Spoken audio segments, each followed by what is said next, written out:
You see, had you asked me this question 3 months ago, I would have answered it differently. For the last 2 months or so, I've been in regular communication with a rabbi, Jew rabbi. And, it's a very interesting experience that I've had with him. I don't want to rush to any conclusions, nor would I want to ask him this question directly. But what I find very interesting is that he's a good person, actually. That he's a lot of respect for the Quran, the Prophet, and Islam. So you're asking me the official stance of the Jews? They don't believe. They do neither believe in the last prophet, nor do they believe in Jesus Christ. That's the official formal position. And that is why the Quran tells us that with this kind of a position, they are condemned for until the day of judgment, unless they change. But obviously, within that group, as I said, there are people who can see that this message is making sense. Actually, the way we operate is that 1 week he speaks about a certain topic, and the next week I speak from an Islamic perspective on the same subject. And I mean, he's a genuine person, and each time when he hears our part of the story, his response is very positive, overwhelming. So honestly, I believe that no matter what the formal stance position of the Jews, we should stick to our task.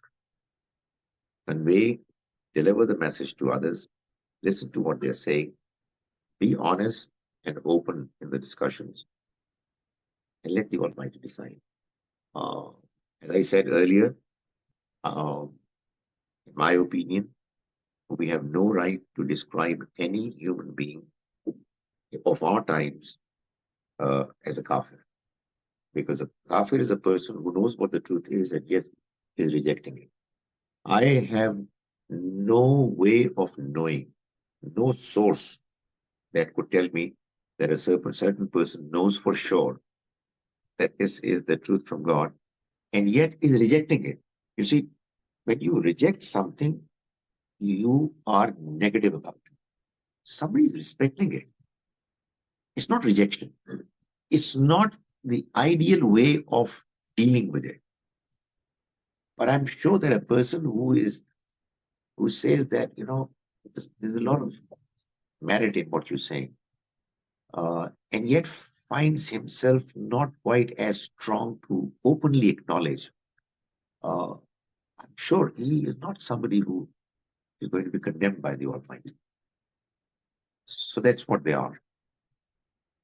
But honestly, what happens is that when you belong to a certain religious group, that's unfortunate, and it's true for Muslims as well, that your collective opinion, narrative, it takes over. It influences you.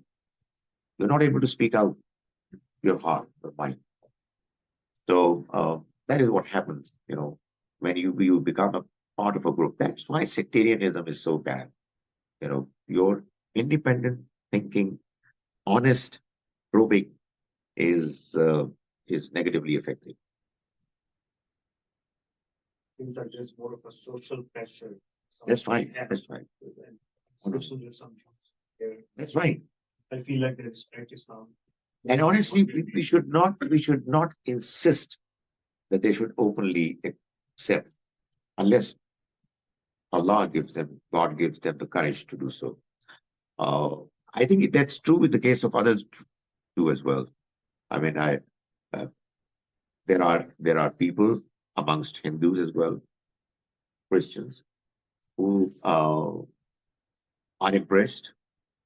I think I would tell them that if you feel inclined, just start saying your prayers by locking your door, and don't let others know. Find the strength through your relationship with the Almighty, and maybe one day when you feel that The time has come when you can make the announcement.